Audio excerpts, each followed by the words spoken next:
dull hour draws on apace. 4 happy days bring in another moon.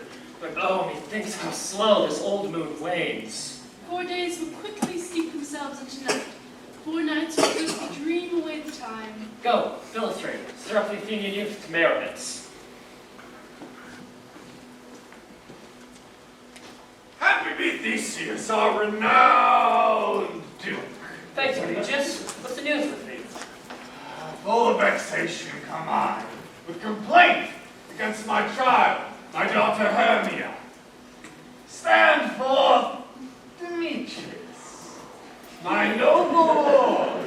This man hath my consent to marry her.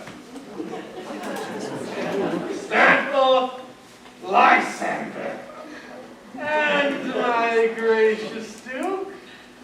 This man hath bewitched the bosom of my child. Thou, Lysander, thou hast given her rhymes and interchanged love tokens with my child.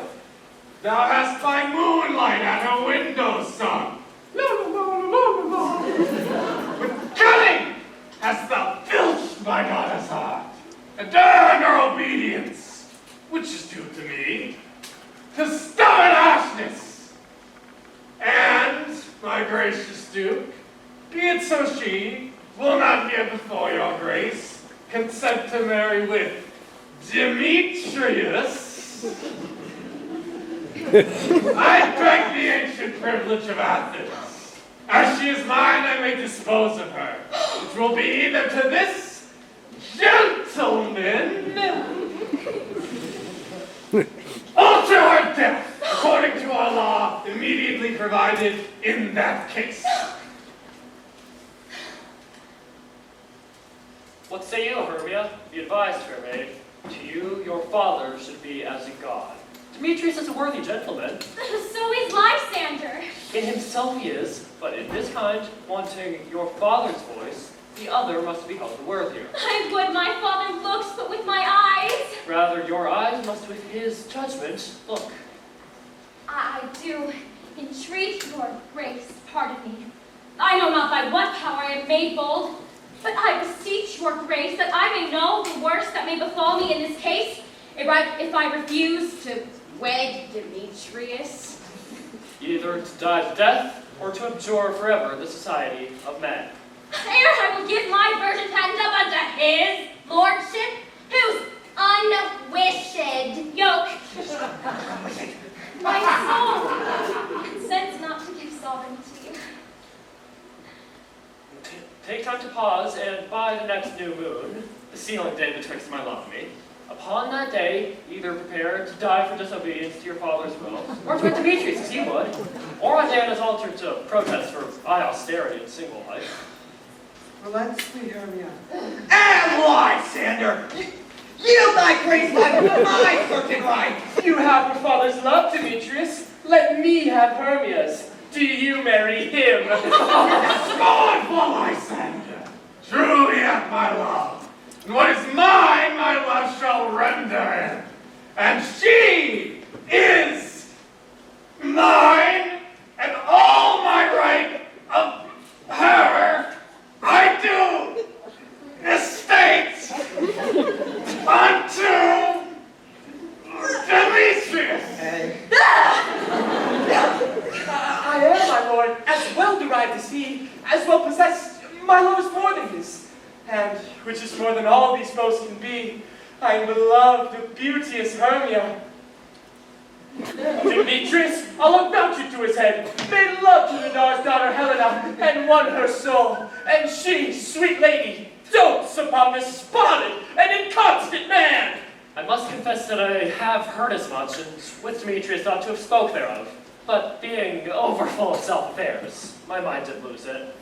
But come, Demetrius, and Aegeus, come, you shall go with me.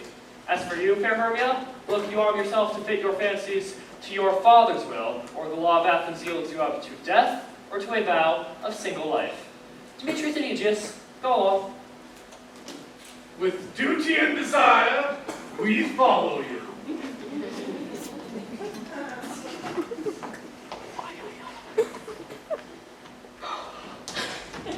How now, my love? Why is your cheek so pale? grass. belike for want of rain, which I could well keep them from the tempest of my eyes. Ay me, for aught that I could ever read, could ever hear by tale or history, the course of true love never did run smooth. If then true lovers have been ever crossed, it stands as an edict from destiny. A good persuasion. Therefore, hear me, Hermia. I have a widow aunt, a dowager of great revenue, and she hath no child. From Athens is her house remote 7 leagues, and she respects me as her only son. There, gentle Hermia, may I marry thee, and to that place the sharp Athenian law cannot pursue us. If thou lovest me, then steal forth thy father's house tomorrow night, and in the wood, a league without the town, there will I stay for thee.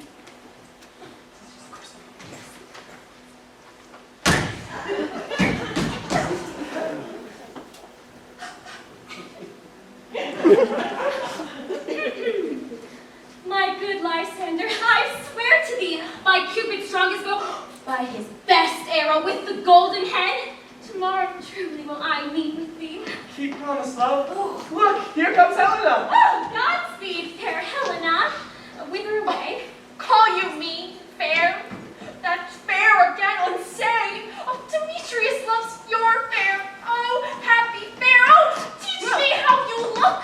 And with what art you sway the motion of Demetrius's heart. I frown upon him. But he loves me still.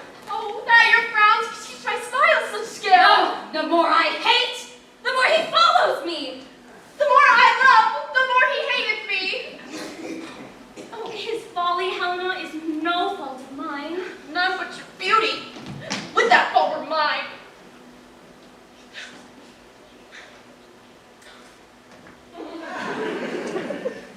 Take comfort. He no more shall see my face. Lysander and myself shall fly this flame. Helen, to you our minds we will unfold. Tomorrow night, a time that lovers' flight stealth still concealed. Through Athens' gates you devise to steal. Thence from Athens turn away our eyes to seek new friends and stranger companies. Farewell, sweet playfellow. Pray thou for us. Oh, and good luck grant thee, thy Demetrius. Keep word, Lysander. We must starve our sight of lovers' food till morrow deep midnight. I will, my Hermia. Oh, farewell. Oh, my dainty duck. Oh, goodbye, my sugar face. Oh, tomorrow. Until tomorrow, my lovey-dovey honey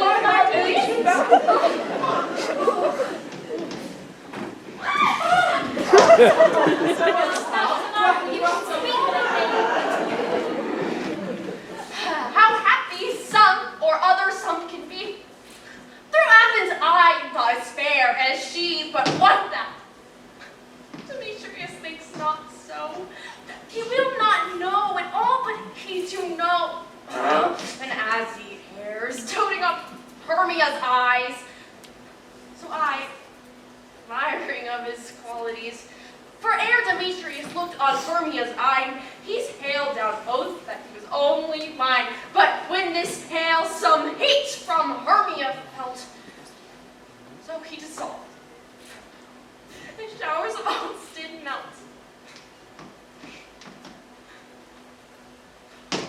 I go tell him of fair Hermia's flight, then to the wood will he tomorrow night pursue her.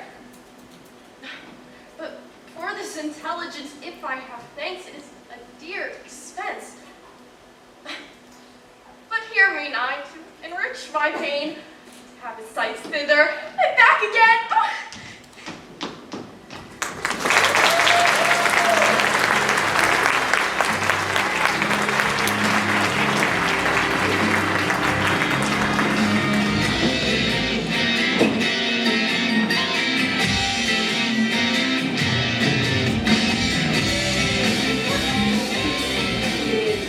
All our company here?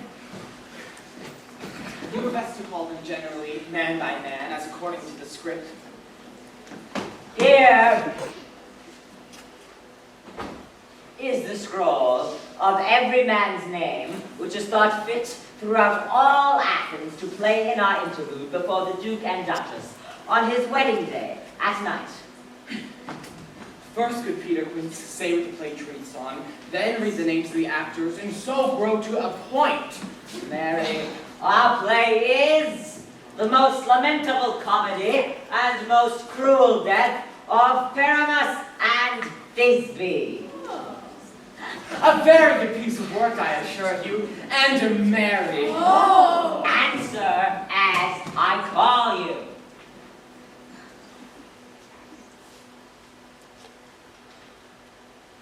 Nick Bottom, the weaver. Ready, name what part I am for, and proceed. You, Nick Bottom, are set down for Pyramus. What is Pyramus? A lover? Or a tyrant? A lover that kills himself most gallant for love. That will ask some tears in the true performing of it. If I do it, let the audience look to their eyes. I will move storms. I will condole in some measure. To the rest. Yet my chief humor is for a tyrant. I can play air plays rarely, or a part terra captain to make all split. The raging rocks and shivering shocks shall break the locks of prison gates! This is lovely. Now name the rest of the players. Yes.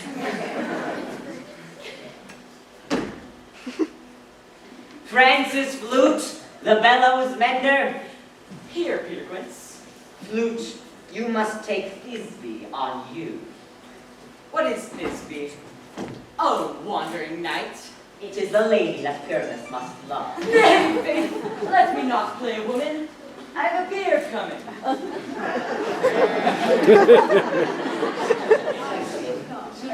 That's all right. You shall play it in a mask, and you may speak as small as you will. And I may hide my face. Let me play Thisbe too. I will speak in a monstrous little voice.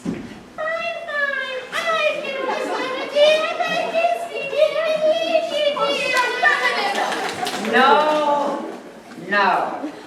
You must play Pyramus. And Flute, you Thisbe.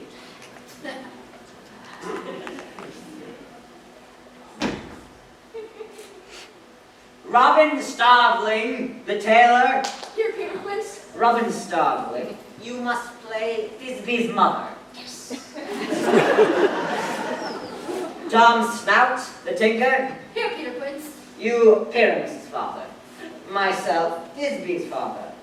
Snug, the joiner. You, the lion's part. And, I hope, here is the play fitted. Have you the lion's part written? Pray you, if it be, give it to me, for I am slow of study.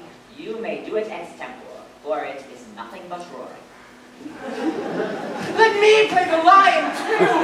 I will roar that I will do any man's hearken to hear me. I will roar that I will make the Duke say, let him roar again, let him roar again! Hurrah! And you should do it too terribly. You would fright the Duchess and the ladies, that they would shriek. And that were enough to hang us all! You can play no part but Pyramus. For Pyramus is a sweet-faced man, a proper man, as one shall see on a summer's day, a most lovely, gentlemanlike man. Therefore, you must needs play Pyramus. I will undertake it. What beard were I best to play it in? Why, what you will. But masters, here are your parts. I am to entreat you, request you, and desire you to come by tomorrow night, and meet me in the palace wood, a league without the town, by moonlight.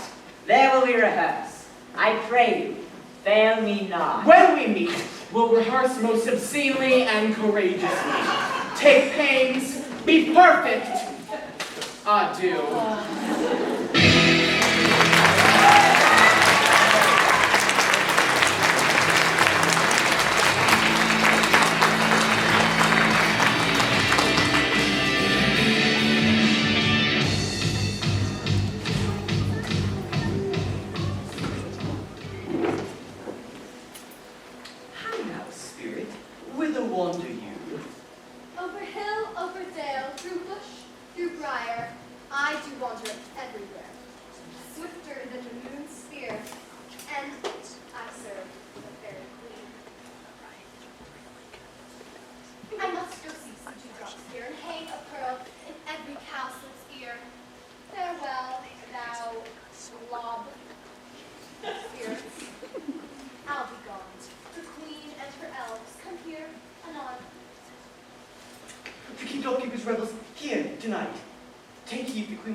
lovely sight, for Oberon is passing fair and round, because that she, as her attendant, had a lovely boy, stolen from an Indian king. She never had so sweet a changeling, and jealous Oberon would have the child, nightly straying, to chase the forest wild. But she, force, withholds loved boy, crowns him with flowers, and makes him all her joy. And now they never meet in grove or green, by fountain clear or spangled starlight sheen.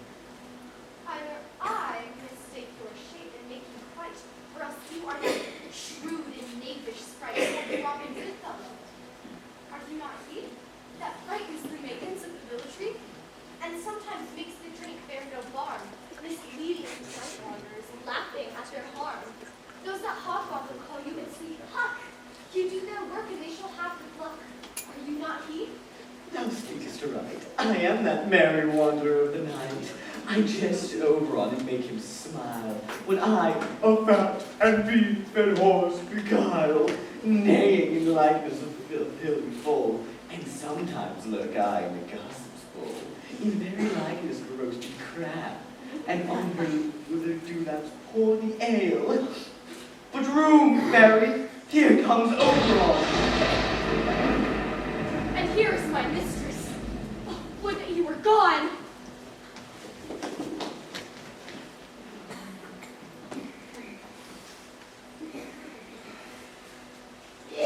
Ill met by moonlight, proud Titania. What, jealous Oberon? Fairies, skip hence. I have forsworn his bed and company. Terry rash wanton! Am I not thy lord? Then I must be thy lady.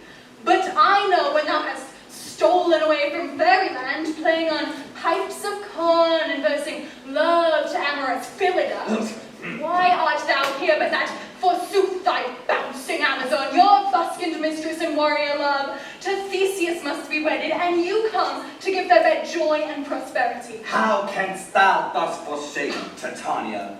Glance at my credit, Quick Hippolyta, knowing I know thy love to Theseus. Theseus? Didst thou not make him with fair Aegiles break his faith with Ariadne?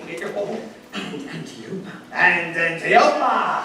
Antiopa! These are forgeries of jealousy! And never, since the middle summer spring, met we on hill, in dale, forest, or mead to dance our ringlets to the whistling wind. But with thy rules thou hast disturbed our sport. Therefore, the moon, the governess of floods, pale in her anger, washes all the air that rheumatic diseases do abound, and through their distemperature we see the seasons alter. The spring, the summer, the childing autumn, angry winter, change their wonted liveries, and the mazed world by their increase knows not which is which. And this same progeny of evil comes from our debate, our dissension. We are the parents and original. Do you admit then it lies in you? Why should Titania cross her Oberon? I do but beg a little changeling boy to be my hedge. Set your heart at rest. The fairyland buys not the child of me. His mother was a votaress of my order, but she, being mortal of that boy, did die. And for her sake do I rear up her boy, and for her sake I will not part with him.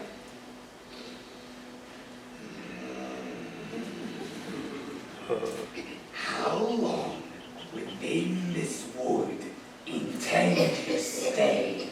Perchance till after Theseus' wedding day, if you will patiently dance in our round and see our moonlight revels, go with us. If not, shun me, and I will spare you your haunts. Give me that boy!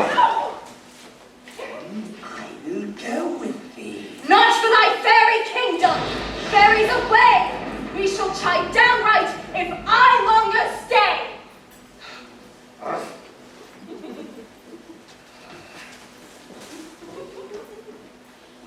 Well, go thy way. Thou shalt not from this road till I torment thee for this gentle Puck, come hither.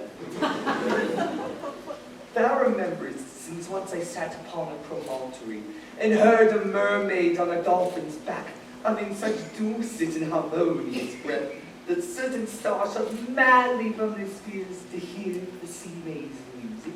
I remember. That very time I saw what thou couldst not, Cupid all armed. A certain aim he took, and loosed his love shaft smartly from his bow, as to pierce 100,000 hearts. But I might see young Cupid's fiery shaft quenched in the chaste beams of the wintry moon. Yet marked I, where the bolt of Cupid fell. It fell upon a little western flower, before milk white, now purple with love's wound, and maidens call it loud in idleness. Fetch me this flower, the herb I should be once, the juice of which, on sleeping eyelids laid, will make all man or woman madly dote upon the next living creature that it sees.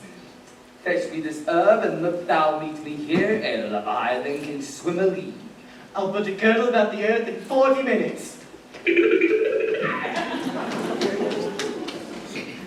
Having once this juice, oh, watch Titania when she is asleep, and drop the liquor of it in her eyes. The next thing then she waking looks upon, be it on lion, bear, on wolf, on bull, on meddling monkey, on busy ape, she shall pursue it with the soul of love. And there I take this charm from her sight, as I can take it with another herb. I will make her render up her page to me.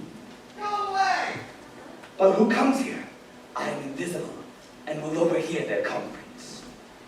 I love thee not, therefore pursue me not. Where is Lysander and fair Hermia?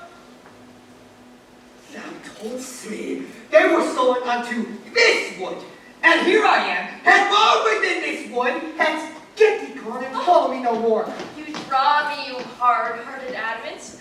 Leave me your power to draw, and I shall have no power to follow you. Do I entice thee? Do I speak thee fair? Or rather, in the plainest truth, do I tell you that I do not or cannot love you? Oh, and even for that, do I love you the more? I am your spaniel. And Demetrius, the more you beat me, the more I will fawn on you. Have not too much with the hatred of your spirit, for I am sick when I look on me. And I am sick when I look not on you. You impede your modesty too much to leave the city and commit yourself into the hands of one who loves you not. Ah! Your virtue is my privilege. Therefore, it is not night when I do see your face. Therefore, I think I am not in the night. Nor does this wood lack worlds of company, for you, in my respect, are all the world. Then how can it be said that I am alone when all the world is here to look on me? I will run from thee and hide thee in the brakes and leave thee to the mercy of the wild beasts. The wildest hath not such a heart as you. I will not stay thy question. Let me go. And if thou dost follow me, do not believe, but I shall do thee mischief in the woods. I am the temple, the town, the field, you do me mischief. Fie, Demetrius! I will follow thee, and make a heaven to hell, to die upon the hand I love so well.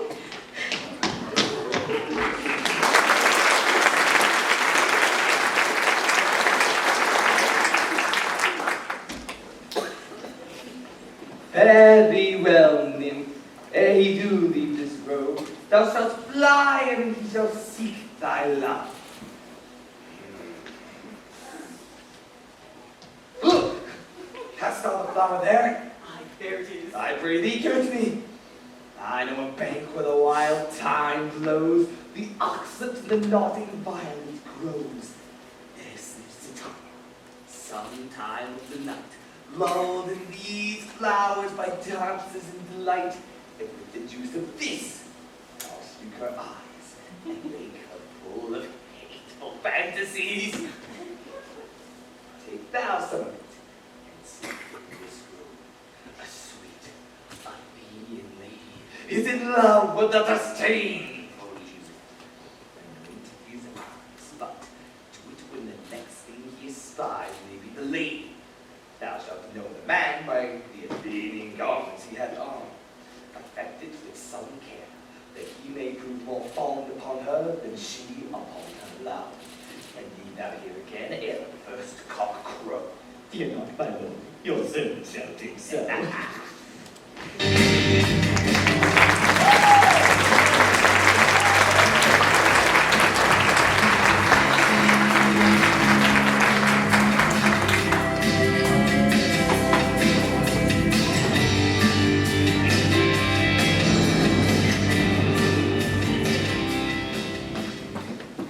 Come now, a roundel and a fairy song. Sing we now a sleep.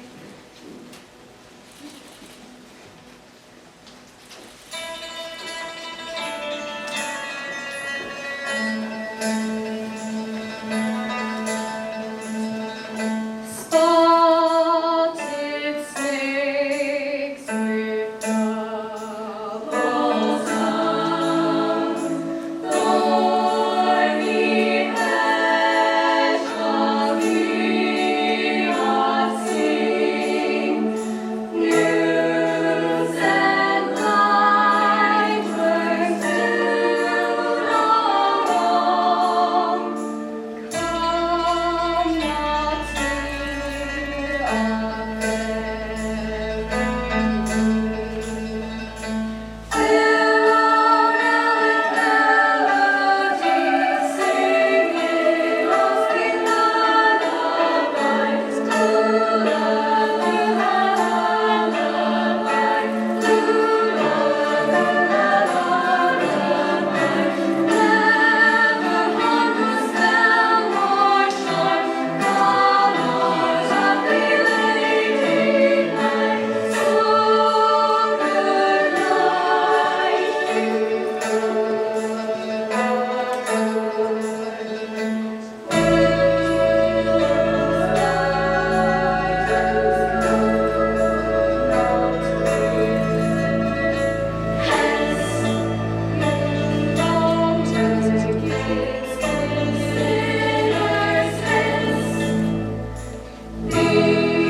What thou seest when thou dost awake, do it for thy true love take. Be it ounce or cat or bear, hard or boar with bristled hair. When thou wakest, it is thy dear. Wake when some vile thing is near.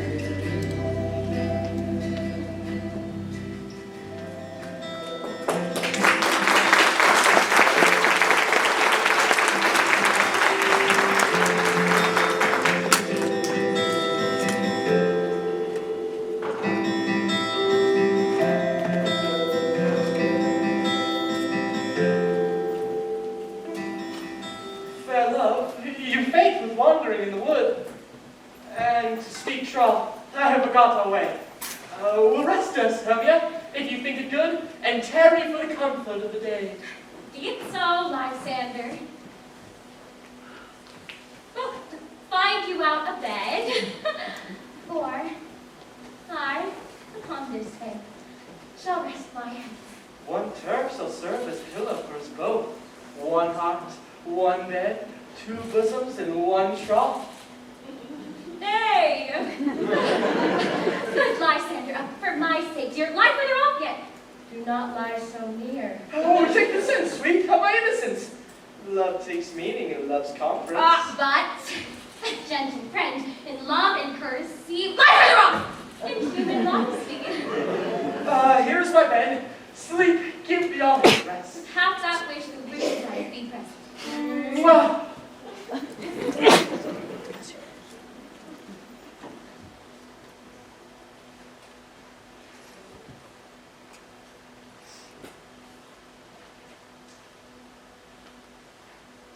This is he, my master said, despised the Athenian maid. And here the maid, sleeping sound, on the dank and dirty ground. Pretty soul, she does not lie near this lack love, this kill courtesy. Chill, upon thy eyes I throw all powers into tongue not though. When thou wakest, let love forbid sleep his seat on thy eyelid. Now awake when I am gone, for I must now to Oberon. Nay! Don't thou kill me, sweet Demetrius. I charge thee hence, and do not haunt me thus! Wilt thou, darkling, leave me? Do not so. Stay on thy peril, I alone will go. What's that?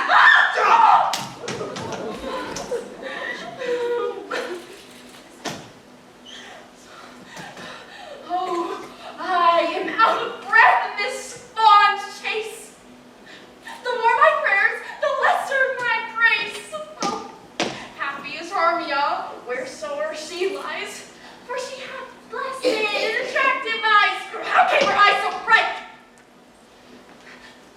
Not salt tears, and so mine eyes are oftener washed than hers.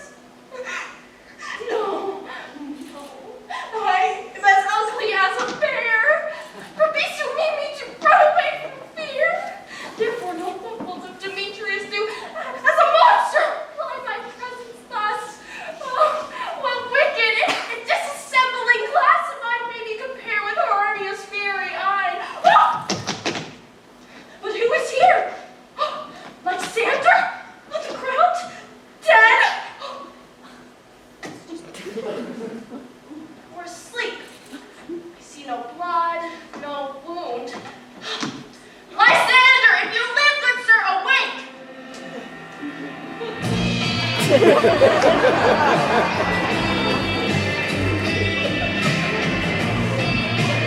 And run through fire I will for thy sweet sake. Where is Demetrius? Oh, how fit a word is that vile name to perish on my sword! Do not say so, Lysander, say not so. What though he love your Hermia? What though? But Hermia still loves you, then be content. Content with Hermia? No, I do repent the tedious minutes I with her have spent. Not with Hermia, but Helen I love, who will not change a raven for a dove. Wherefore was I to this keen mockery born? When at your hands did I disturb this scorn? Oh, fare you well. Perforce, I must confess, I thought you a lord of more true gentleness. Oh, that a woman of one man refused should therefore of another be abused. Oh, no. She sees not Hermia. Hermia, sleep thou there, and never mayst thou come Lysander near. And all my powers address your love and might to honor Helen and to be her knight.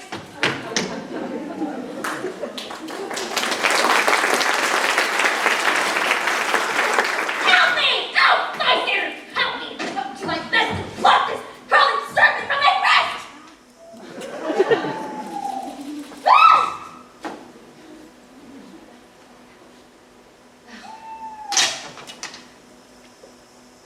Lysander.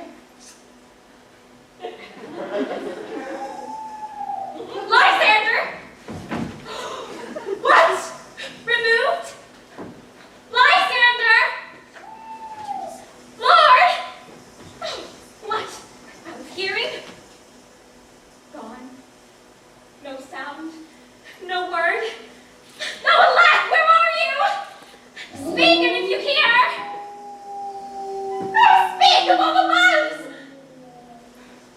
I swoon, almost, with fear.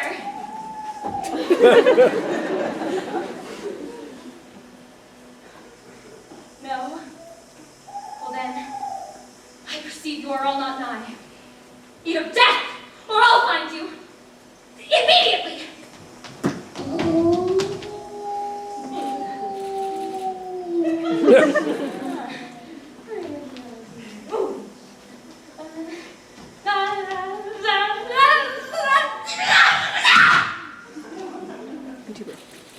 Eeny, meeny, miny, mo!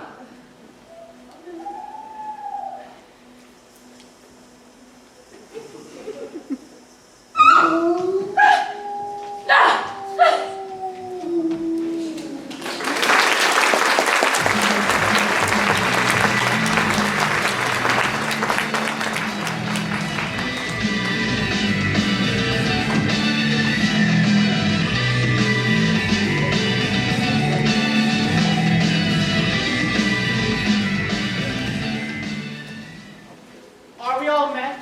That's fast. And here's a marvelous convenient place for our rehearsal. Peter Quince, What sayest thou, bully bottom?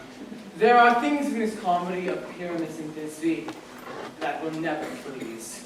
Firstly, Pyramus must draw a sword to kill himself, which the ladies cannot provide. How answer you that? Fire, Larkin, a parlous fear. I believe we must leave the killing out when all is done. Not a bit. I have advice to make all well. Write me a prologue, and let the prologue seem to say that we will do no harm with our swords. And, for the more better assurance, tell them that I, Pyramus, am not Pyramus, but Nick Bottom. This will put them out of fear. Well, we shall have such a prologue, and it shall be written in 8 and 6. No! Write in 2 more. Let it be written in 8 and 8. Oh. Will not the ladies be afeard of the lion? I fear it, I promise you.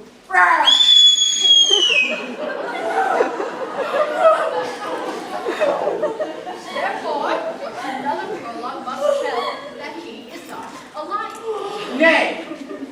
You must name his name, and let half his face be seen through the neck of the lion's mask.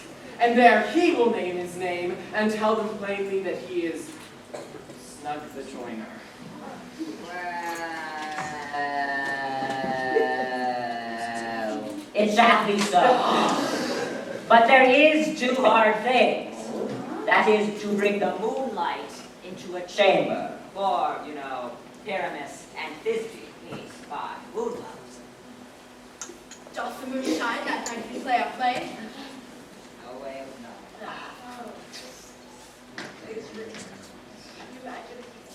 A calendar! Look at the almanac. Find out moonshine. Find out moonshine. Yes. Yes, it does shine that way. So then, may you leave a casement at the great chamber where we play open, and let the moon shine in at the casement. Aye. Or else one must come in with a bush of thorns and a lanthorn, and say he comes to disfigure or to present the person of moonshine. Oh. Then there's another thing. We must have a wall in the great chamber. For Pyramus and Thisbe, says the story, did talk to the chink of a wall. Well, you can never bring in a wall. What say you, Bottom?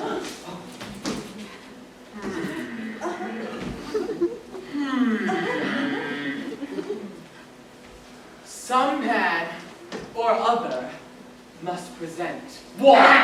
And let him have some loam or plaster or rough cast about him to signify wall.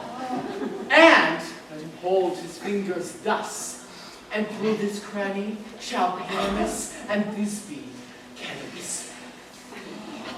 Yes, that may be, then all is well. So come, sit down, every mother's son, and rehearse your parts. Pyramus, you begin. After you've spoken your speech, enter into that break. And so everyone according to his cue.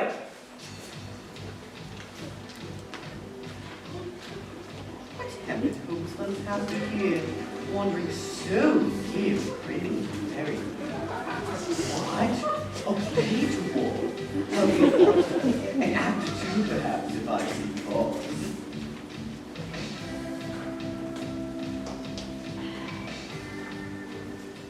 Speak, Pyramus. Thisbe, stand forth. So hath thy breath, my dearest Thisbe dear. But hark! A voice! Stay thou but here a while, and by I will to thee appear.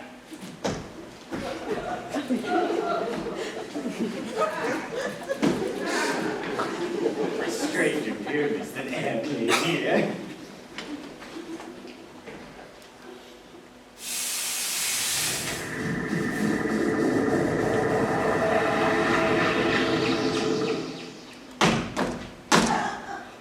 Must I speak now? I very much you, for you must understand he goes but to see a noise that he heard, and is to come again.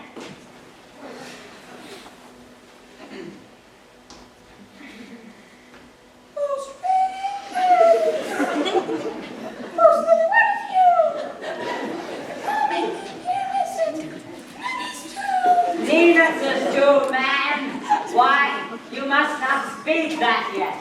That you answer to Pyramus. You speak all your parts at once, cues and all. Pyramus, enter. Your cue is past. It is never tire. Oh. It's true, it's never tire.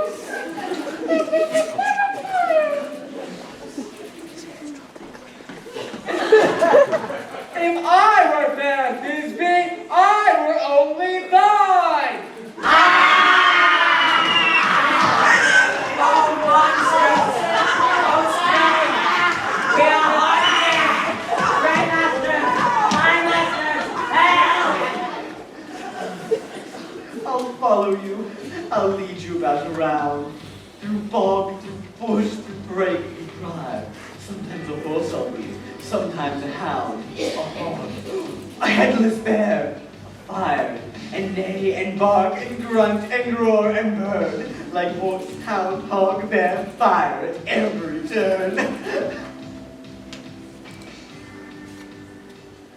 Why do they run? This is knavery of them to make me afeard. Oh, Bottom, thou art changed. What do I see on thee? What do you see? An asset of your own, do you? Bless thee, Bottom, bless thee, thou art translated. I see their knavery. This is to make an ass out of me. But I will not stir from this place, do what they can. I will walk up and down here, and I will sing! That they will hear, I am not afraid. Hee-haw! The outdoor stop, some lack of you, with unstunning bill, but puzzle with his note so true, the end with little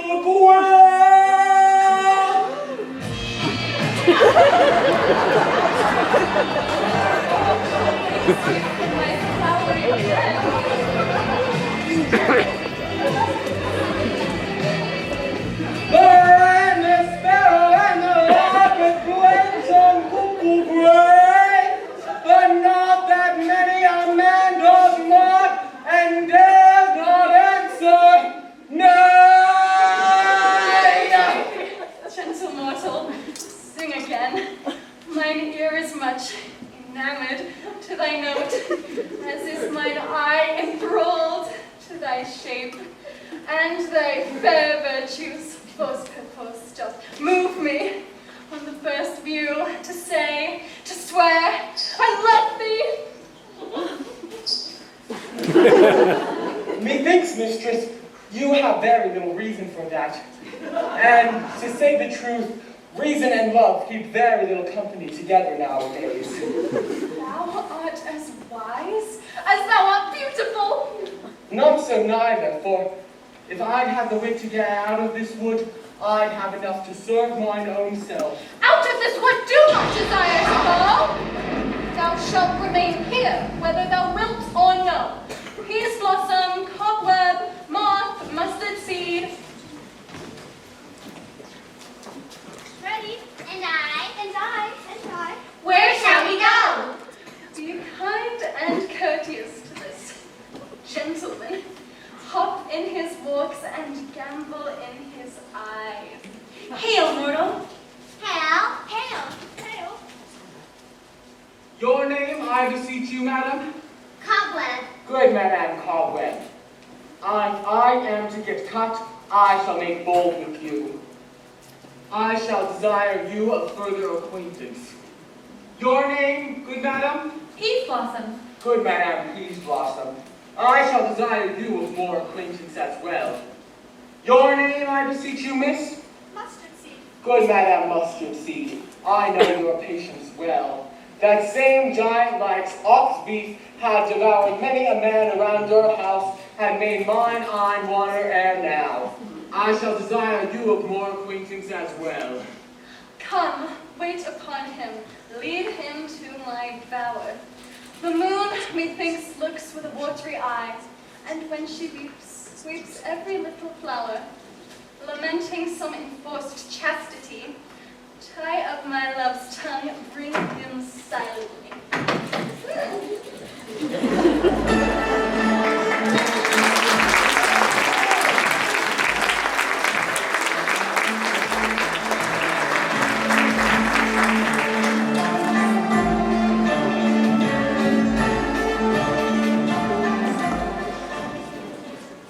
I wonder if Titania be awake.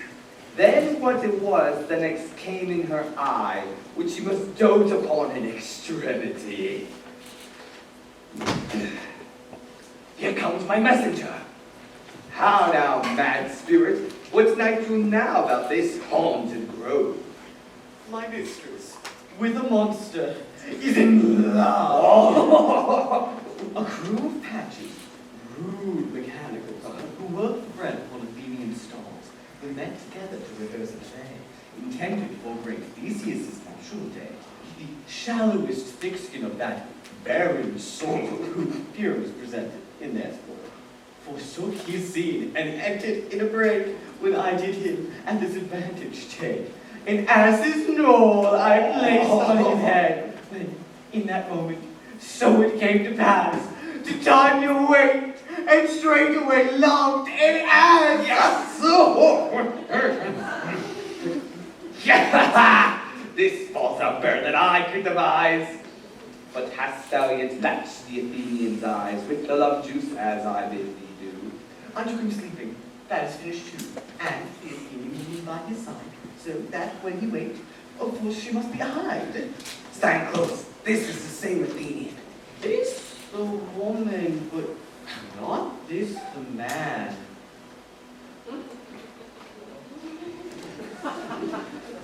You spend your passion on. Wait, why have you grown so No, bitter? come on. Lay thy breath so bitter of thy bitter foe! The sun was not so true unto the day it came to me.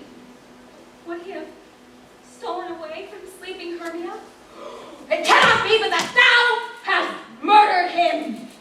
So should a murderer look, so dead, so grim. And so should the murder look. And so should I. Pierce the heart with your stern cruelty. No. What's this to my Lysander? Where is he? Ah! Oh, good. Demetrius, wilt thou give him to me? I'd rather give his carcass to my hound. Hast thou slain him then? Oh, run, so true! So true, even for my sake! No, yeah. No, you! Hast thou killed him sleeping?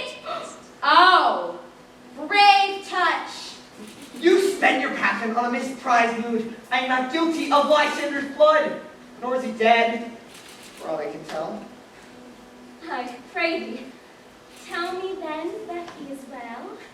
And if I could, what could I get there for? A privilege to never see me more, and from thy hated presence part I so. See me no more, whether he be dead or no.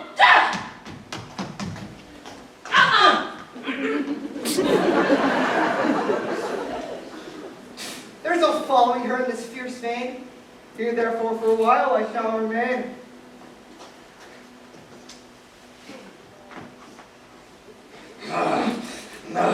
What hast thou done? Thou hast taken quite and laid the juice on some true love sight. That fate or rules, that one man only true, a million fail. How do you know what who? About the wood go swifter than the wind, and Helena of Athens, look thou find, by some illusion seek thou bring her here. All charmer's eyes against she do appear. I go, look how I go.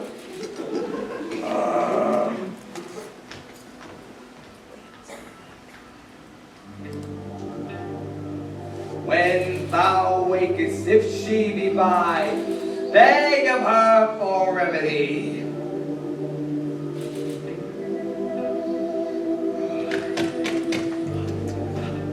Captain, fair man, Helena is here at hand, and the youth mistook by me, pleading for a lover's fee. Shall we let on pageant see? Lord, what fools these mortals be! Stand aside! The noise they make will cause Demetrius to awake. Then we'll two at once will one, and that must needs be sports alone. And those things do best please me that befall preposterously. Why should you think that I should woo in scorn? Scorn and derision never come in tears. Oh, you do advance your cunning more and more when truth kills truth of devilish holy prey. These vows are Hermia's. Do you give her over? I had no judgment doing her, I swore. Nor none in my mind now that you give her over. Demetrius loves her, and he loves not you.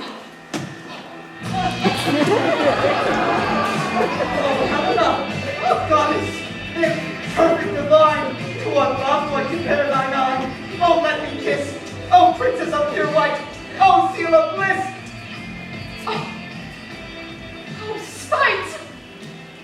Oh, hell! Oh, I see they are meant set against me for their very midst. Oh, can you not hate me? As I know you do, but must join in souls to mock me too? If you are men, as men you are in show, you would not use a gentle lady so. Oh. You both are rivals in love, Hermia, and now both rivals to mock Helena. A trim exploit, a manly enterprise, to conjure up tears in a poor maiden's eyes. You are unkind, Demetrius. Be not so, for you love Hermia. This you know, I know. And here with all goodwill, with all my heart, in Hermia's love I yield you up my part, and yours of Helena to me bequeath, whom I do love and will do till my death. Oh, never did mockers waste more idle breath. Lysander, keep thy Hermia, I will none. If e'er loved her, all that love is gone. Helen, it is not so. Disparage not the fate thou dost not know. Look where thy love comes. Yonder is thy dear. Why unkind didst thou leave me so? Why should he stay, whom love doth press to go? What love could press Lysander from my side? Why seekest thou me? Could not this make thee known? The hate I bear thee made me leave thee so. You speak not as you think. It cannot be. Oh, she is one of this confederacy. Now I perceive they have conjoined all three to fashion this false sport in spite of me. Oh, injurious Hermia, most ungrateful maid. Have you conspired? Have you please contrived to make me with this foul derision? It is not is not maidenly. I am amazed at your passionate words. I scorn you not. It seems that you scorn me. Have you not said, Lysander, as in scorn to follow me and praise my eyes and face? Oh, and said your other love, Demetrius, who even but did now did spur me with his foot, to call me goddess? Wherefore speaks he this to her he hates? And wherefore doth Lysander deny your love, so rich within his soul and tender meed? Forsooth, affection, but by your setting on, by your consent. I understand not what you mean by this. I do persevere. Counterfeit sad looks. Make mouths upon me when I turn my back.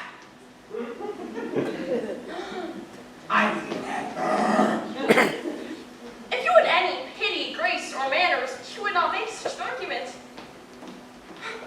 But fare you well. 'Tis partly my own fault, which death or absence shall soon remedy. Stay, gentle Helena! Hear my excuse, my love, my life, my soul, fair Helena! Oh, excellent. Please do not scorn her so. And she cannot entreat. I can compel. Thou canst compel no more retreat. Thy threats have no more strength than her weak prayers. Helen, I love thee. By my life I do. I said I love thee more than you can do. If thou say so, withdraw and prove it too. Lysander! Oh, did you see that? Lysander, where'd you tent all this? Hang off, thou vile thing! Let loose, I will shake thee from me like a serpent! Why have you grown so rude? What change is this, sweet love? Thy love? How loathe medicine, hate and potion, hence! Do you not jest? Yes, sooth. Oh, and so do you. What? Should I hurt her? Strike her? Kill her dead? Although I hate her, I'll not harm her so. What?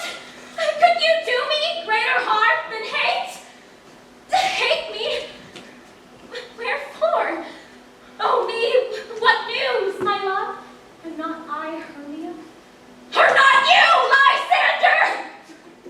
I am as fair now as I was erewhile. Since night you left me! And since night you left me. Why then, you left me. Oh, the gods forbid! In earnest, shall I say? Aye, by my life. Be certain, nothing truer. 'Tis no jest that I do hate thee and love Helena. Oh, me!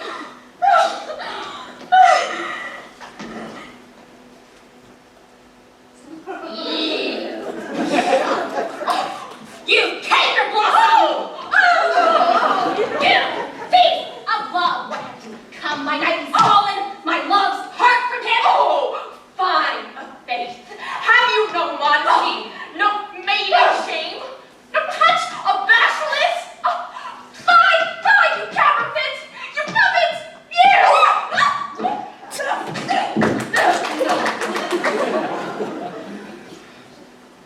Puppet! Why so? That way goes the game. Now I well perceive that she hath made compare between our statures. She hath urged her height. Are you grown so high in his esteem? Because I am so dwarfish. Low. How low am I, thou painted maple? Oh! Speak! How low am I?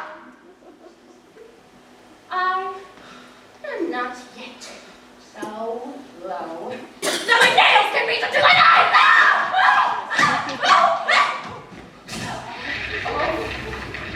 I pray you, though you mock me, gentlemen, do not let her hurt me. You may think we should have something lower than myself. I'm not lower!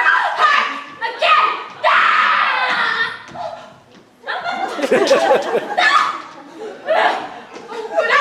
Not be offended with me. I never want to love you today. Keep your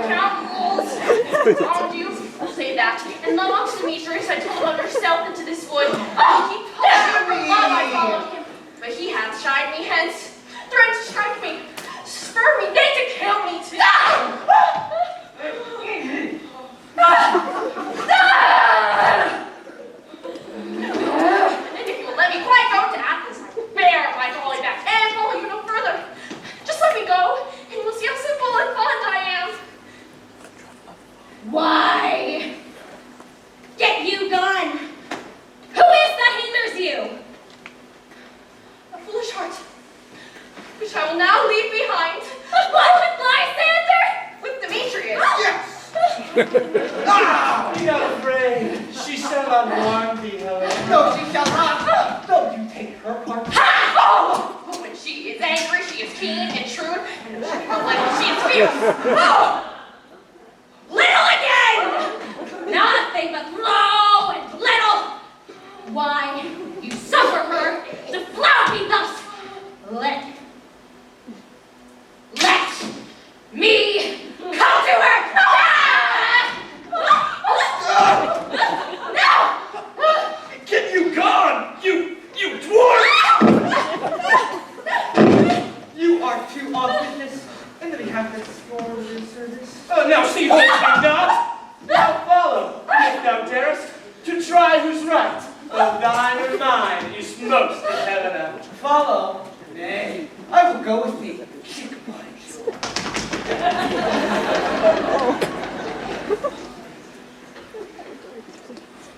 You, mistress, all this coil is not you.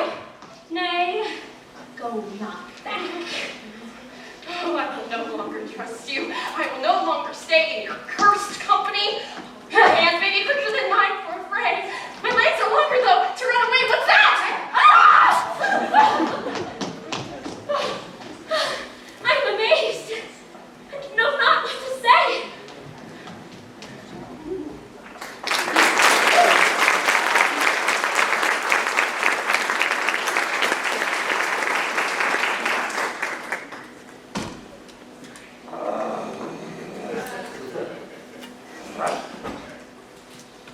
This is thy negligence. Still thou mistakest, or else commit thy knaveries willfully. Believe me, King of Shadows, I mistook. Thou seest these lovers seek a place. Fight, hide therefore, Robin, overcast the night, and lead these testy rivals so astray as one come not within another's way. Then crush this into Lysander's eye, whose lick had this virtuous property to take from thence all error from his might, and make his eyeballs roll with wanton sight. When next they wake, all this derision shall seem a dream, a fruitless vision. Was I this affairs do thee employ, all to my queen and beg her Indian boy, then I will her charmed I release from monsters view, and all things shall be peace! My very lord, this must be done with haste. For nights with dragons cut the clouds full fast. Haste, make no delay. We may effect this business yet ere day.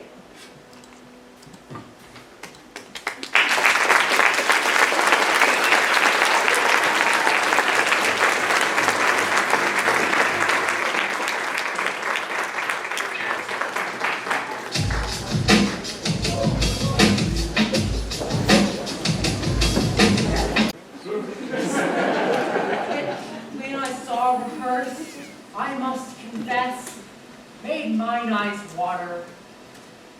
But for merry tears, the passion, loud laughter. What are they that do play it? Hard-handed men that work in Athens here, that never made up their minds till now. And we will hear it. No, my noble lord, it is not for you. I will hear that play, whenever anything can be missed, when singleness and duty tender it. Go, bring them in. Take your places. I love not to see wretchedness overcharged, and duty in his service perishing. My gentle sweet, you shall see no such thing. He says they can do nothing of this kind. Kind of read to give them thanks for nothing. Ours for it shall be to take what they mistake, and what poor duty cannot do, noble respect takes in might, not merit.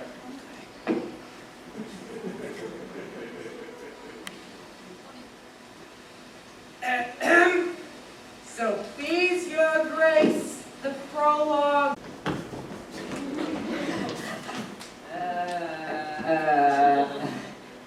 If we offend, it is with our goodwill that you should think we come not to offend. But with goodwill. The actors are at hand, and by their show, you shall know all that you are like to know. This fellow's offering us stand upon points. Indeed, he hath played upon his prologue with a child on a recorder. All sound, but not in government. Who is next?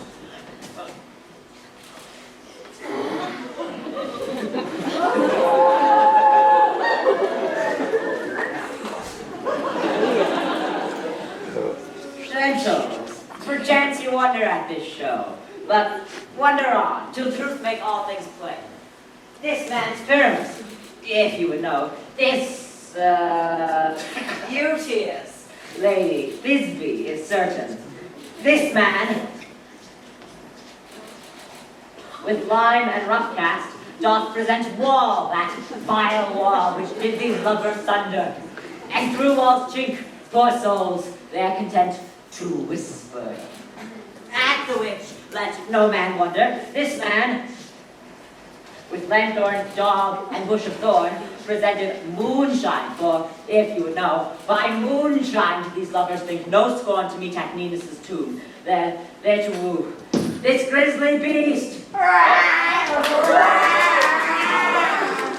which lion hides by name, did scare away, or rather did affright, and as she fled, she did fall, which lion fire with bloody mouth did sting. Anon comes Pyramus, sweet youth and tall, and finds his trusty Thisbe's mantle slain, whereat, with blade, with bloody brain for blade, he bravely broached his boiling bloody breast.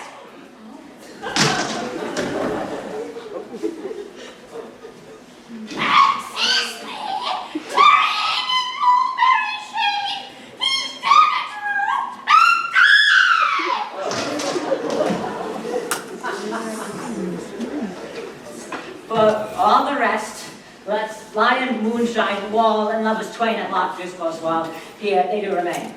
Go, go. I wonder if the lion beat to speak. Nay, my lord, what lion may when many asses do? In this interlude it doth befall that I, one snout by name, present a wall.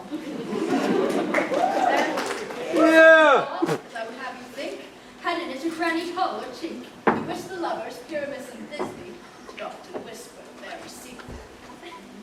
Would you desire Lyman Hare to speak better? This is the wittiest partition that ever I heard discourse, my lord. Pyramus doth near the wall. Silence. How grim looks night! Oh, night with you so fat! Oh, night whichever art when day is not! Oh, night, alack, alack, alack!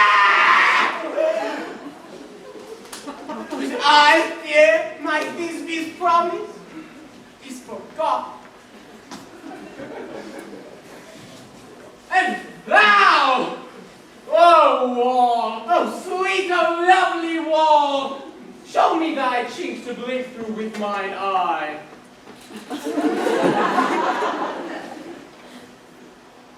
Thanks, courteous wall. But what see I? No Thisbe do I see.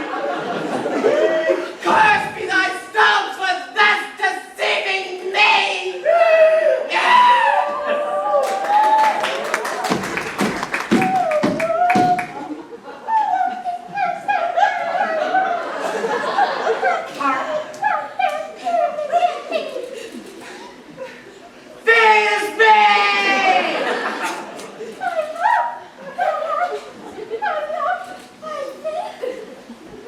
Think what thou wilt, for I am my lover's grace. Kiss me through the hole of this vile wall.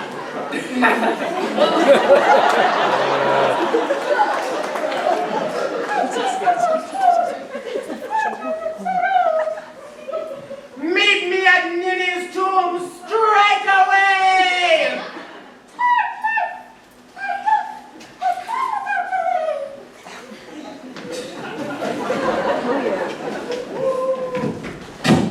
Thus have I, wall, my part discharged so, and being done, the wall away doth go.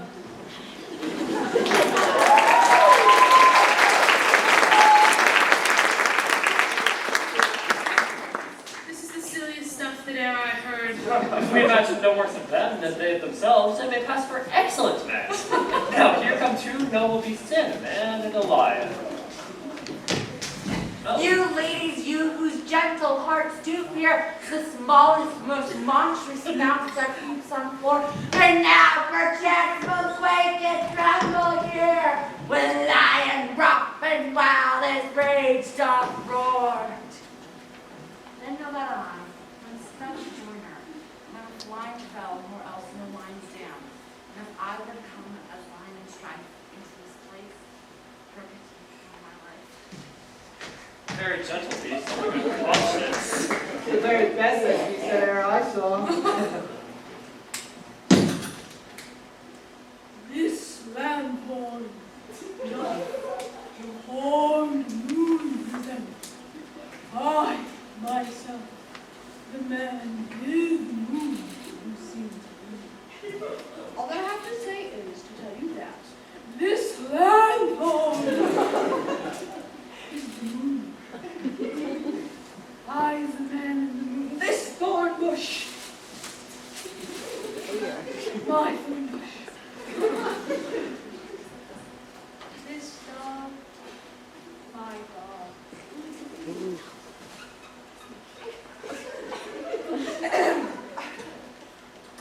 This dog, my dog.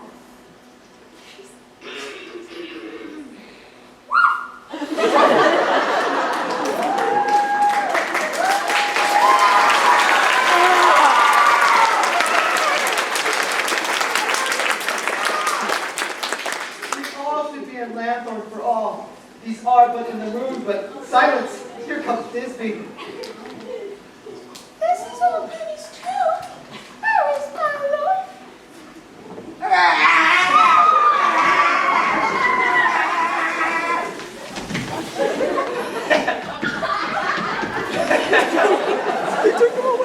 And so the lion vanished. And then came Pyramus. But stay, oh spy! But mark, poor knight, what dreadful dole is here? Eyes, do you see? Oh, dainty duck! Oh, dear! Thy mantle good, but stained with blood! Approach ye, furies fell! Oh, fates, come, cut thread and thrum! Quell, crush, conclude, and quell! Fred would go so different man as that. True, my heart, but I pity the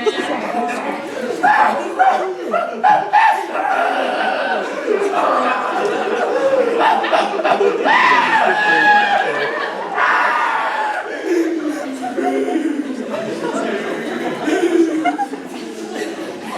Oh, wherefore nature, 'tis this vile lion frame, which deflowered my dear, which is, no,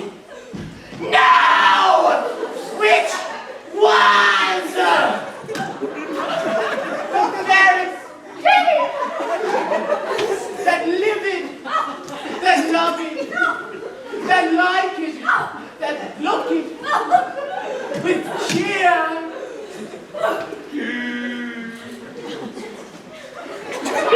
Come tears, confound, come sword,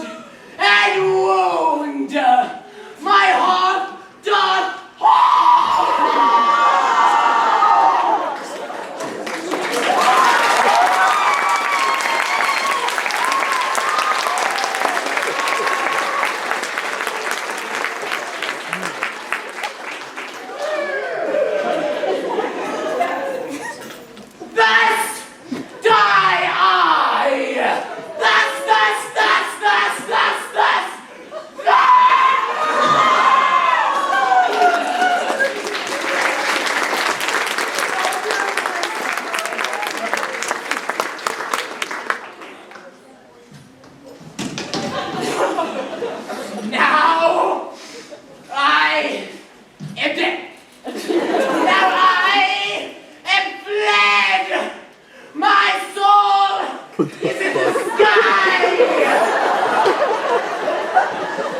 Tongue, lose thy light! Moon, take thy flight!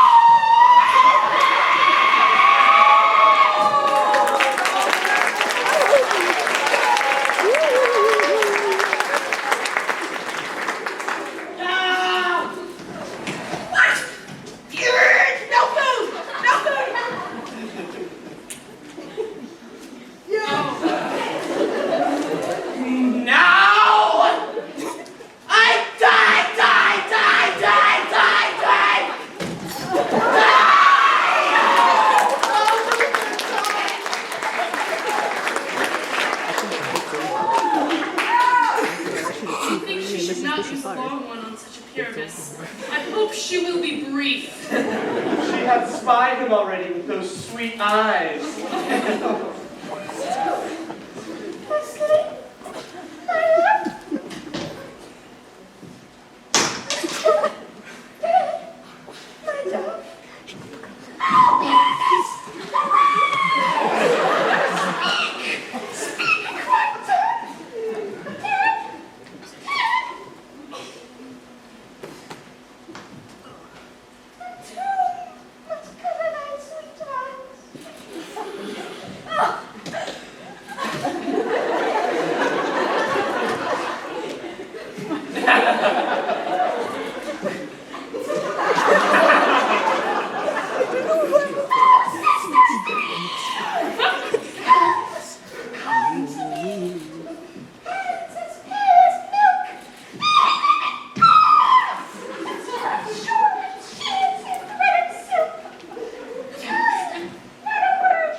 And wall too.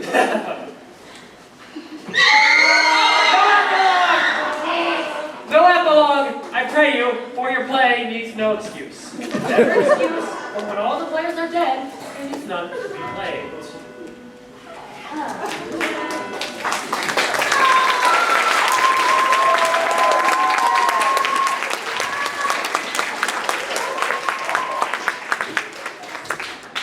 The iron tongue of midnight hath told 12. Lovers, to bed, 'tis almost fairy time.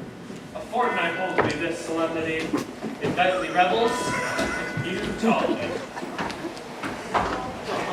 Iron doors, and the wolf he howls at the moon. Was the heavy plowing, snores, all with weary task bedone. Now it is the time of night, that, the graves all gaping wide, each one lets forth his sprite, in shirtway paths to ride. And we fairies that do run by the triple thickets, teem from the presence of the sun, following darkness like a dream. Now our frolic, not a mouse shall disturb this hallowed house. I am sent with broom before, to sweep the dust behind the door. Now until the break of day, through each house each fairy stray. To each bride bed will we, which by us shall blessed be.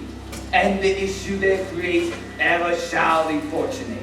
So shall all the couples three ever true and loving be. With this field do consecrate, every fairy take his gate. Hand in hand with fairy grace, we shall charm and bless this place.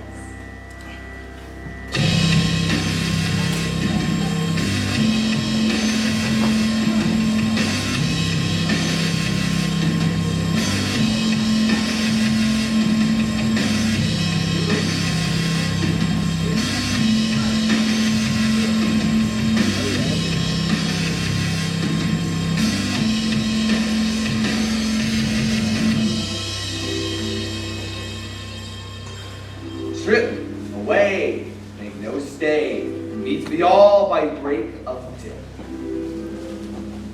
If we shadows have offended, Think but this, and all is mended, that you have but slumbered here, while these visions appear, and this weak and idle fear, no more yielding but dream.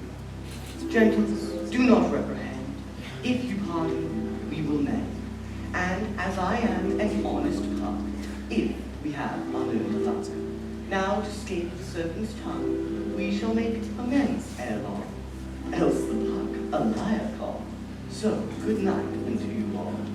Give me your hands if we be friends, and Robin shall restore amends.